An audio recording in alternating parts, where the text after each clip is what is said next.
Salut tout le monde, c'est MyCode Développement. Aujourd'hui, on va recoder ensemble notre propre Google Maps en Python. Et voilà le résultat que tu auras à la fin de cette vidéo. On va utiliser GeoPy pour les calculs géographiques, OpenRoute Service pour le calcul des itinéraires, et Streamlit et Folium pour afficher notre carte interactive. La vidéo est en deux parties. D'abord, les fonctions essentielles de chaque module. Ensuite, on va passer à la construction du projet étape par étape. Alors, reste bien jusqu'à la fin, abonne-toi et lâche un pouce bleu. C'est parti, place au code. Donc comme dit en introduction, je vais vous présenter quelques fonctions utiles dans les modules GeoPy et OpenRoute Service. On va donc commencer par le module GeoPy. Donc pour cela, déjà vous allez vous rendre sur un fichier Python que vous allez créer et ensuite importer le module. Donc je vais faire un from geopy.geocoders import nomination. Donc comme vous pouvez le voir, j'ai l'autocomplétion parce que j'ai installé Git Copilot sur mon PC. Donc tout d'abord, la première étape avec ce module, ça va être de créer un géocodeur. Pour cela, je vais faire un geolocator qui va être égal à nomination. Et userAgent, ça va être le nom de votre app. Donc bon, moi je vais mettre un geoapp par exemple, comme ceci. Allez. Le nom, on s'en fiche, hein, c'est comme vous voulez. Donc avec ce module, il y a plein de fonctions qui existent. Tout d'abord, à partir d'une adresse, je peux trouver ses coordonnées géographiques et une adresse précise. Donc on va faire l'exemple avec les Champs-Élysées, pourquoi pas. Donc je vais faire un location qui va donc être égal à geolocator, donc là, ce qu'on a créé précédemment, et la fonction intérieure geocode. À l'intérieur, on met notre adresse. Donc moi, je vais mettre les Champs-Élysées. Et on rajoute Paris pour pas qu'il se trompe. Ok. Maintenant, on peut afficher les informations importantes par rapport à cette localisation. Donc on va faire un if location, parce qu'en fait, s'il ne trouve pas la localisation, il va nous retourner none. Donc s'il la trouve, on rentre à l'intérieur, et on va afficher les informations suivantes. L'adresse, donc on va faire un location.adresse, la latitude avec un point latitude, et un longitude avec le point longitude. On peut aussi afficher plein d'informations plus abruptes, donc on va faire un print données brutes, comme ceci, données brutes, avec un location.row. Vous allez voir ce que ça retourne. Je lance mon programme, et donc j'ai bien Champs-Élysées, l'adresse exacte, la latitude et la longitude, et les données brutes. Bon, dans cette vidéo, on ne va pas l'utiliser, mais il y a des trucs intéressants comme là, on a tourisme, pour dire comme quoi c'est une attraction touristique. Voilà. Bon, on est passé d'une adresse à des coordonnées géographiques. Mais est-ce qu'on peut faire l'inverse? Bah ouais. Pour cela, c'est simple. Par exemple, je vais faire un reverse location. Donc on s'en fout, c'est juste un nom de variable, location. Et on va utiliser la fonction reverse. Donc c'est un geolocator, et cette fois-ci on fait point reverse. On met les coordonnées. Bon, celle qu'on a trouvée précédemment, et normalement on va trouver notre adresse. Si je fais un print comme ceci, reverse adresse, normalement on est censé trouver la bonne chose. Donc on trouve bien Champs-Élysées, Paris. Bon, des fois, moi ça m'est arrivé dans mes tests, comme quoi j'avais quelques erreurs. Pour ça, j'ai changé juste un truc, j'ai rajouté un timeout. Parce que des fois, il galère à donner la réponse assez vite. Donc je mettais un timeout 10. Bon là, normalement, si vous avez cette erreur, vous pouvez rajouter ça. Ça ne changera rien si vous le rajoutez. C'est juste, ça évitera qu'il y ait des erreurs à certains moments. Bon, avec ce module, on a fait à peu près le tour. Il y a plein d'autres fonctions, mais qui ne vont pas nous être utiles pour notre projet. Je vous laisse aller regarder la documentation si ça vous intéresse. On va passer à notre deuxième module. OpenRoute Service.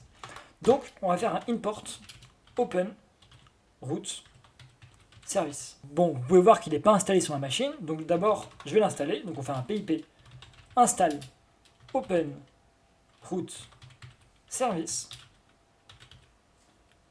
Et là, on est bon. Bon, la première étape, ça va être de créer un client. Donc pour cela, on va faire un client égal OpenRouteService.client. Et là, on va mettre une clé. Clé égale comme ceci. La clé, ça correspond à la clé de notre API. Donc là, il va falloir vous en créer une. Donc, on va aller sur leur site web. Donc pour cela, je vous montre comment on fait. Vous tapez OpenRoute Service. C'est mieux comme ça. Vous allez sur leur site web. Vous allez dans Login. Vous créez un compte qui va vous demander quelques informations, comme votre adresse mail. Donc là, on se connecte. Une fois connecté, vous allez aller sur votre profil et copier votre clé. Bien sûr, votre clé, il ne faut pas la divulguer. Moi, je la mets en dur comme ça dans le code, mais si vous voulez partager votre code, il ne faut pas faire ça. Il faut trouver d'autres méthodes, comme les mettre dans les variables d'environnement ou des choses comme ça. Parce que là, tout le monde aura accès à votre clé et pourra l'utiliser. Parce que comme vous voyez ici, on a un nombre limité d'utilisations. Bon, ça va, les limitations sont assez énormes. 2000 requêtes de direction toutes les 24 heures. Pour une utilisation personnelle, vous n'arriverez jamais à ce quota. Bon, on a créé notre client. Maintenant, pour recréer Google Maps, il nous faut le temps de trajet entre deux points. Pour cela, on va prendre deux coordonnées. Celle de Paris. J'ai noté les coordonnées, mais sinon vous pouvez le faire vous-même. C'est du 2.3522,48 comme ceci. Et pour Lyon, on est sur du 4, 8 et 45. Ok. Bon, l'objectif maintenant, ça va être de trouver le temps de trajet. Donc on va faire un route qui va être égal à un client, point, direction. Il y a plein de fonctions utiles, mais c'est la seule qu'on va utiliser dans ce module. Bon, moi, il me propose direct de tout faire. Alors, profile, c'est le type de trajet qu'on veut faire, si on veut le faire en voiture, en vélo, à pied. Ça, il s'adapte et le temps de trajet évoluera en fonction de celle-ci. Après, les coordonnates, c'est Paris-Lyon, votre coordonnée de départ et d'arrivée. Donc, comme vous pouvez le voir, c'est un tableau de tuple. Et le format, il faut bien mettre GeoJSON, parce que quand on voudra l'afficher plus tard, on devra utiliser ce format. Donc là, on fait un appel à leur API. On va afficher le résultat. Donc on va faire un résultat de l'itinéraire. Donc le premier, on va prendre juste une petite variable, segment, et on va la mettre comme ceci. Donc là, en fait, c'est juste qu'on a un grand JSON, et les informations qui nous intéressent sont dans segment et dans le tableau 0. Parce que les informations qui nous intéressent, nous, ça va être la distance et la durée de trajet. Donc la distance en kilomètres, ça va être segment distance, sauf que là, en fait, il la donne en mètres. Donc, on va diviser par 1000. Et c'est la même chose pour la durée. Qu'ils mettent eux en secondes et nous, on va le convertir directement en minutes. Bon, là, maintenant, on peut afficher les résultats. On affiche la distance et le temps de trajet. On lance notre programme. Ok, normalement, si vous lancez, vous avez une erreur. Parce qu'en fait, j'ai fait une erreur. Là, c'était des tableaux, j'ai mis des tuples. Donc, c'est pas comme ça. Vous allez changer tout ça. Ok. Donc vous avez juste à changer les parenthèses par des crochets. Ok, on a juste à relancer maintenant. Donc je relance mon programme et j'obtiens les résultats. On a 277 minutes de trajet et une distance de 465 km. On va vérifier ça tout de suite sur Google pour voir un Paris-Lyon, combien de temps ça prend. Paris-Lyon, distance. On a dit combien? On a dit 465 km et là on est du 466. Donc vous voyez que ça marche bien, c'est pas n'importe quoi. Après, sur le temps de trajet, je ne sais pas si vraiment c'est un temps de trajet idéal. Là, il dirait 4h49 et nous, on est sur du 277 minutes. Donc, on est à peu près sur le même ordre de grandeur, même s'il y a des différences. Parce qu'en fait, avec l'API gratuite, je crois que ça ne s'adapte pas au trafic actuel. Bon, c'est pas grave, c'est déjà un début intéressant. Bon, on en a fini avec l'exploration des modules. Maintenant, passons au concret. Passons à la création de notre application. Pour cela, on va importer d'autres modules. Bon, moi, je vais rester sur le même fichier, ça va être vite le bordel, mais c'est bon. Donc, on va commencer à importer ce qu'il nous faut, Folium, par exemple. On va aussi installer Streamlit Folium, et là, on fait juste un st Folium. On va importer bien sûr Streamlit, et le Open, on va le repasser tout en haut parce que c'est plus propre de faire ça. Ok, bon, vous pouvez voir que moi, il y a certains modules qui ne sont pas installés. Toujours de la même manière, pip install, nom du module. On fait la même chose pour Folium. On va l'installer par-dessus, c'est pas grave. Ok, c'était déjà installé. Bon. On est parfait. Là, non, on peut commencer à développer. Donc, notre interface, elle va être basée sur Streamlit. Donc, de la même manière que notre application Streamlit, on va d'abord faire la configuration de notre page. Donc, on va faire un st.set config page. Donc là, on va mettre notre titre, Google Maps. Le layout, on ne va pas toucher, on laisse comme ça, c'est bon, ça fera l'affaire. On peut aussi mettre un titre à notre page. Donc, on va mettre un st.title, Google Maps with GeoPy on route service. On va le mettre en français parce que bon, c'est plus propre. Comme ça. Et on va mettre un petit émoticône parce que c'est pas mal. Ok, on mettra ça comme émoticône. Ok, donc première étape, ça va être de créer des inputs de texte pour notre saisie. Donc 2 inputs de texte pour l'adresse de départ et l'adresse d'arrivée, et un choix multiple pour le type de déplacement. Si on est en vélo, voiture, tout ça. Ok, donc là, on peut virer ça pour l'instant. On se met comme ça. Et là, donc on va mettre un saisie. Voilà, comme ceci. Donc on va mettre st.sidebar saisie de l'adresse, excellent. L'adresse dans un text input. Donc je vais vous expliquer tout ça. Donc le sidebar, c'est pour créer la barre sur le côté comme dans mon exemple. Le header, c'est pour le titre du truc. Et on va mettre saisie de l'adresse. Donc l'adresse, on va mettre dans le sidebar, on va créer un text input, donc une zone de texte, et avec entrer le texte. Et comme valeur de départ Champs-Élysées, Paris. Ok, comme ça sera plus facile pour nous. Donc on va juste changer un petit truc, c'est pour que ce soit plus clair, on va mettre adresse de départ. Donc on va mettre en français, c'est mieux. Bon, ça va faire un mélange anglais-français pas super beau. Après, on met l'adresse d'arrivée. Donc sidebar, entrer une adresse d'arrivée. Et là, on met de départ. Et là, on met Lyon-France.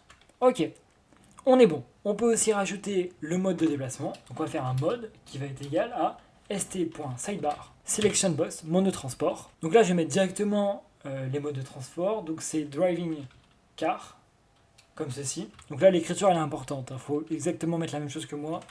Sinon, après, il faudra faire quelques modifications, mais je ne le ferai pas en vidéo. Cycling regular et foot walking. Ok, donc là, on est good.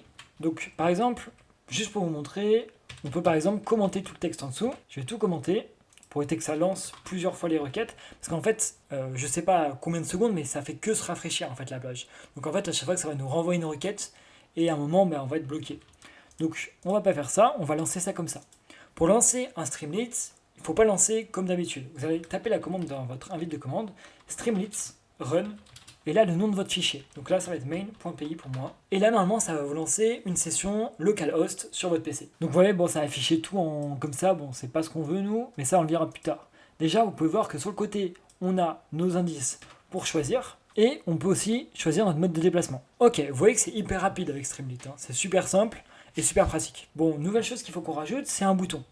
Donc pour cela, on va faire un if pour si, et là on va mettre notre bouton st.sidebar, button, calculer l'itinéraire. Donc là, juste si je mets un pass pour pas que ça fasse une erreur, je relance mon truc. Ok, là on a un bouton. Maintenant, quand on clique, on veut calculer notre itinéraire. Donc pour cela, on va reprendre notre code précédent. On va aller là, on va recréer notre géocodeur comme ceci. Ensuite, on va faire la même chose pour ça.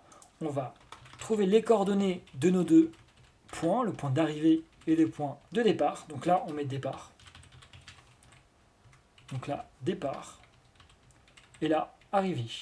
Donc là, on ne met pas des données en brut. Nous, on veut que ça prenne les données de notre champ. Donc on va mettre adresse départ.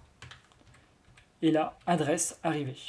Bon, de la même manière, j'aime bien mettre du timeout parce que bon, des fois j'ai des erreurs et je sais pas pourquoi. Et quand je mets timeout, bah ça marche. Donc on va mettre ça, ça changera rien, c'est juste que ça va réessayer plusieurs fois si ça y arrive pas. Donc de la même manière, s'il ne trouve pas d'adresse, if not location départ or not, donc si une des deux localisations n'est pas trouvée, on va mettre un st.error, donc on va le mettre dans le sidebar, point error, adresse non trouvée, vous voyez, c'est-à-dire une adresse valide. Sinon, on va mettre un else, là on peut calculer les coordonnées des deux adresses. Donc là, on a juste à faire ça, à mettre nos coordonnées dans un tableau. De la même manière, on fait comme ça. Ok, on a juste créé deux tableaux avec nos coordonnées de départ et d'arrivée. De la même manière, on va reprendre cette ligne de code là pour recréer notre client. Comme ceci. Et là, on va pouvoir se connecter à l'API et appeler notre route. Donc là, il est là, notre route. Ok. Ce qui change, c'est nos coordonnées qui sont plus les mêmes. Parce qu'avant, on avait mis Paris-Lyon. Et là, on est pur sur ça. Donc on fait ça comme ça. Et là, dans les coordonnées, on va mettre coordonnées de départ et coordonnées d'arrivée. Et là, GeoJSON, vous allez comprendre pourquoi on l'utilise. Parce qu'avec Folium, on en a besoin. Donc, de la même manière, on va pouvoir extraire ce qui nous intéresse. Tac, tac, tac, comme ceci. Ok. Le problème avec ce programme, c'est qu'on ne va pas pouvoir utiliser des variables comme d'habitude en Python, en brut. Parce qu'en fait, à chaque refresh, il ne va pas se souvenir de la valeur de la variable. Il va la réattribuer. Donc en fait, notre carte, si juste on fait ça, on va appuyer, elle va s'afficher, puis quand on va relâcher, elle va arrêter de s'afficher. Pour régler ce problème, on va devoir créer des session states qu'on appelle avec Streamlit. Donc il va garder en mémoire cette valeur. Donc là, on va là en dessous, on va écrire session states pour stocker les coordonnées. Donc là, je vais faire un st.sessionStates, comme ceci, on ouvre les crochets, et là, on met le nom qu'on veut, comme si c'était une variable. Donc là, je vais mettre coordonnées de départ, coordonnées d'arrivée, la route aussi, st.route. Donc on va faire sessionStates, et là, je mets la route. Ensuite, on peut aussi faire, par exemple, la distance, sessionStates, et mettre la distance. Et la duration, donc la durée, on va la mettre en français, comme ceci. Ainsi, tout ce qui est en dessous, on peut le virer. Donc maintenant, il faut afficher notre carte. Donc comment on l'affiche, dans quelles conditions? On va l'afficher quand une de ces session state a été créée. Parce qu'en fait, au début, elles ne sont pas créées. Donc tant qu'elles ne sont pas créées, on n'affiche pas. Donc on va faire un if root. Donc là, vous pouvez mettre n'importe quoi, ça reviendra même. In session states, st.session states. On va afficher les infos, donc on va faire un sidebar.success, itinéraire calculé avec succès. On va faire un st.sidebar.info. Et là, on va afficher nos infos, comme la distance et la durée. Bon, on peut par exemple retester pour voir si ça marche bien, pour éviter qu'à tout moment, il peut y avoir une petite erreur qui s'est glissée dans notre code. Donc on va faire un run, et là, le nom de notre fichier, main.py, et on peut changer du nom, c'est chiant. On va mettre par exemple Bordeaux, et on va rajouter France pour éviter qu'il aille chercher je sais pas où. On relance l'itinéraire, et ça a été calculé avec succès. On voit que la distance est de 584 km, et le nombre de minutes qu'il nous faut. Tout ce qui nous manque maintenant, c'est juste d'afficher notre carte. Et ça, vous allez voir, c'est pas compliqué. Donc là, juste en dessous, on va afficher notre carte. Donc pour cela, on va prendre une map. On va dire que c'est égal à folium.map. Et la location, ça va être comment est centrée notre map au début. On va la centrer par rapport à nos coordonnées de départ. On va mettre un zoom à 10. Donc là, si je relance, on aura notre map qui va s'afficher. Enfin, elle n'a pas encore s'afficher parce qu'il manque une option. Mais si là, par exemple, je fais un st folium map, là, elle sera affichée. Donc là, je change juste la hauteur et la largeur. Mais là, maintenant, elle sera affichée. Mais bon, ça nous manque quand même d'informations, parce que nous, on veut plus que ça. D'abord, on veut le tracer. Pour le tracer, on va faire un folium.geojson. Donc c'est pour ça qu'on l'a fait comme ça tout à l'heure. Donc maintenant, simplement, on veut notre route. Donc on va faire un st.session_route. Donc ça, name, on va mettre itinéraire, et ça, on s'en fiche. Après, on fait add to map. Donc on peut mettre tout ça sur une seule ligne. Et là, on est bon. Ensuite, on va rajouter deux marqueurs pour le départ et l'arrivée. Donc je vais faire un folium marqueur. Donc là, le départ, et je fais la même chose pour l'arrivée. Donc folium marqueur pour l'arrivée. Donc là, qu'est-ce qu'on a mis? On a mis la location, donc sa position, donc les coordonnées, et un pop-up d'arrivée. Donc maintenant, si je lance mon programme, ça devrait marcher. Donc on va juste relancer parce qu'on a fait beaucoup quand même de modifications. On relance notre commande toujours Streamlit. Là, on va mettre par exemple Nantes. On lance et on a notre map qui s'affiche. Cependant, on a un problème. C'est que en fait, on est en Afrique. Ouais, en Afrique, alors que normalement, on devrait être en France. Le chemin, déjà, il s'affiche très bien. Mais, en fait, on a un problème, c'est qu'en fait, la latitude et la longitude entre nos deux modules sont inversées, en fait. Il y en a un qui demande la longitude avant et l'autre la latitude. Donc, ça crée des problèmes. Donc, pour cela, on va échanger tout ça. En Python, pour échanger, on fait 2 points moins 1. Donc, on va faire la même chose là-haut. Et normalement, là, si je ne me trompe pas, on est bon. Je viens de penser à quelque chose d'autre. Notre mode de transport, en fait, n'évolue pas, parce qu'en fait, on l'a mis en dur. Donc là, voilà, c'est très simple, on va juste rajouter mode, parce que c'était notre truc de sélection. Ok, là, on est prêt à relancer. Normalement, on est bon. J'enregistre mon programme, je relance. Et là, on met Nantes, France. On lance, ok. On a toujours un problème, c'est qu'on n'est pas au bon endroit. Mais normalement, ok. On a nos deux pions qui s'affichent. Bon, j'ai encore fait une erreur, c'est que j'ai oublié pour le zoom, la folium.position. Là, il faut aussi inverser. Donc on fait un 2 points, 2 points, moins 1. Ok, donc là maintenant, je peux vous assurer que ça va être la bonne. On va y arriver. Je relance, je mets Nantes, France. Je relance. Et là, on est bien centré sur Paris parce que c'est notre départ. Et l'arrivée à Nantes. Donc voilà, on a réussi notre projet. En tout cas, j'espère que cette vidéo t'aura plu. N'hésite pas à lâcher un pouce bleu, à t'abonner. Et moi, je te dis à la prochaine. À plus. C'était MyCode Développement.